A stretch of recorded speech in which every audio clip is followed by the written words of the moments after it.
අද අපි මේ පිවිස සිටින්නේ ඌව පළාතේ අගනුවර වන බදුලු පුරවරයේ සුවිශේෂිත පුණ්‍ය භූමියකටයි.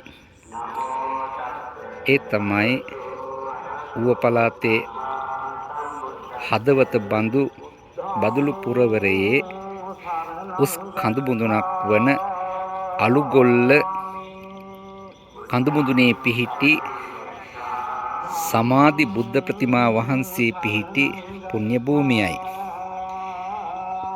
ඒ පුණ්‍ය භූමියට පිවිසෙන ප්‍රධාන පියගැට පෙළයි අපේ නෙත ගැටෙන්නේ.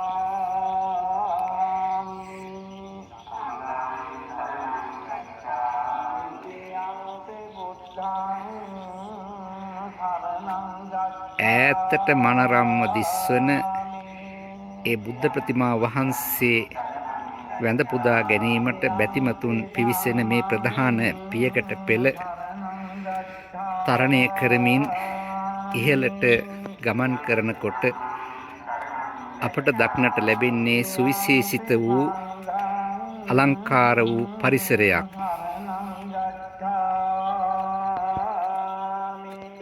සඩ්වර්ණ දජයකින් ලෙලදෙන මේ කඳු මුදුනේ පිහිටි අලංකාර වූ ප්‍රතිමා වහන්සේ සදහැවතුන්ගේ නෙත්සිත ඇදබැඳ ගන්නා සුළු ස්වරූපය ඈතට දිස්වන්නේ මේ ආකාරයටයි. බුද්ධ බිමට පිවිසෙන පියගැට පෙළ දෙපස අලංකාරවත්ව විවිධ වර්ගයේ පළතුරු පැළ රෝපණය කර තිබෙන ආකාරයේද අපේ නෙත ගැටෙනවා. ඒ අතර නෙල්ලි ගස් එමෙන්ම දෙළුම් පැළ ආදියද සුවිශේෂිතයි.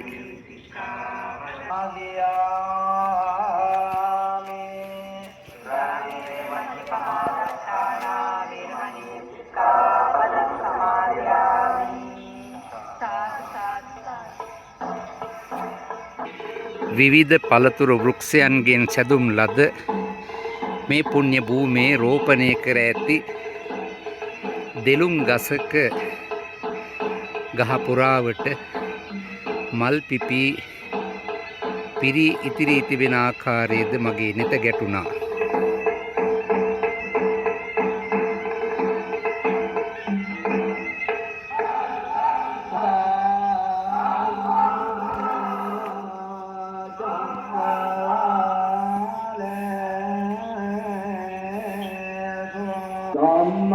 මේ මනස්කාන්ත පරිසරයට පිවිසුණයින් පස්සේ අපට දකින්නට ලැබෙන ඒ සුන්දර වටපිටාවත් සමග වටේම ඝන වලාකුළු වලින් සුසදි කඳු පන්තියක් මෙන්ම අලංකාර වූ සුන්දර දර්ශනීය පරිසරයක් අපේ නෙත ගැටෙනවා.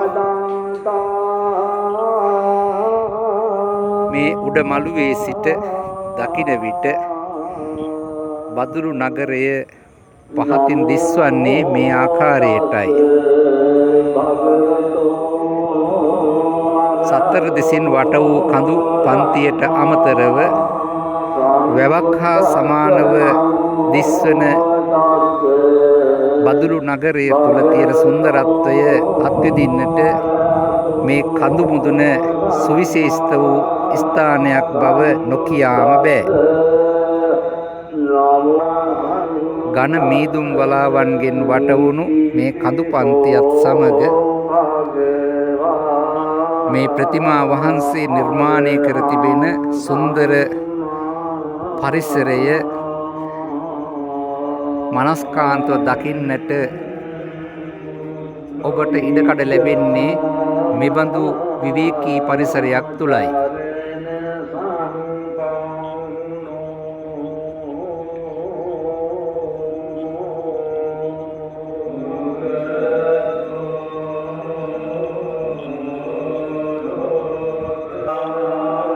දෙසත්තෑ රියනක් උස් වූ මේ බුද්ධ ප්‍රතිමා වහන්සේ ආරම්භ කරන්නට පටන් ගත්තා පටන් අපද නිරන්තරයෙන් මේ ස්ථානයට පැමිණියා.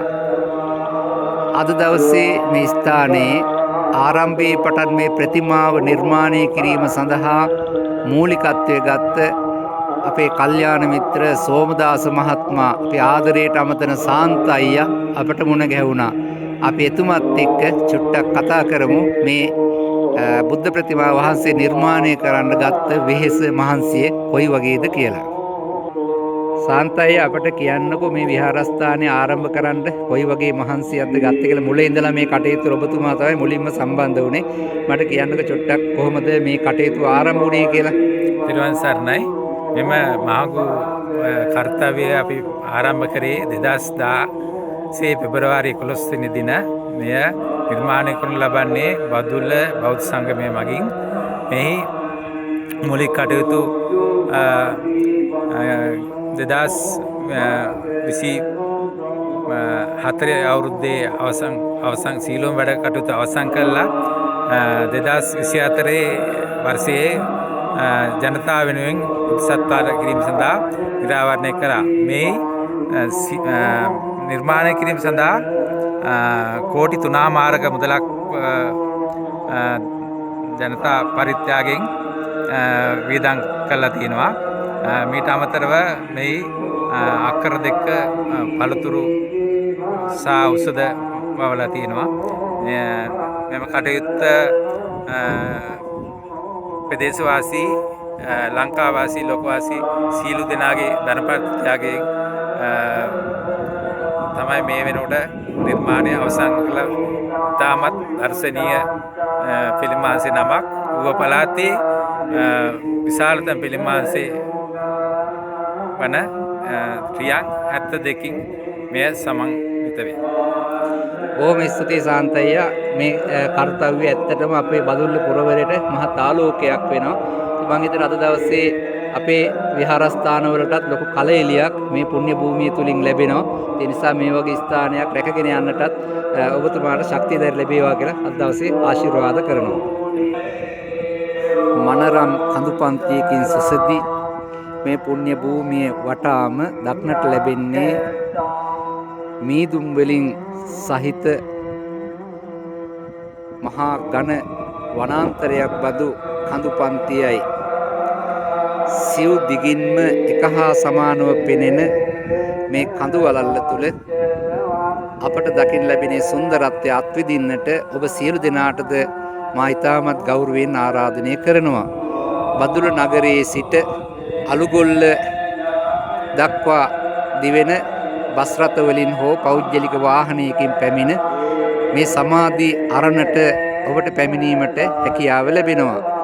බදුල්ල නගරයේ සිට කිලෝමීටර් 3ක පමණ දුරින් තමයි මේ දර්ශනීය වූ ප්‍රතිමා වහන්සේ පිහිටා තිබෙන්නේ. බදුල්ල සිට කන්දකතර දක්වා දිවෙන මාර්ගයේ අලුගොල්ල නැමැති ස්ථානයට පැමිණීමෙන් අනතුරුව ඔබට මේ ස්ථානට ඉතාමත් පහසුවෙන් ළඟා විය හැකියි. අද දවසේ ඔබට මේ සුන්දර පුණ්‍ය භූමිය පිළිබඳව විස්තර ඉදිරිපත් කරන ඉදිරියේදී ඔබට තවත් මෙබඳු සුවිශේෂිත සංසිද්ධියක් සමග මුණ ගැහෙන්නට අපි බලාපොරොත්තු වෙනවා. සියලු දෙනාට තෙරුවන් සරණයි.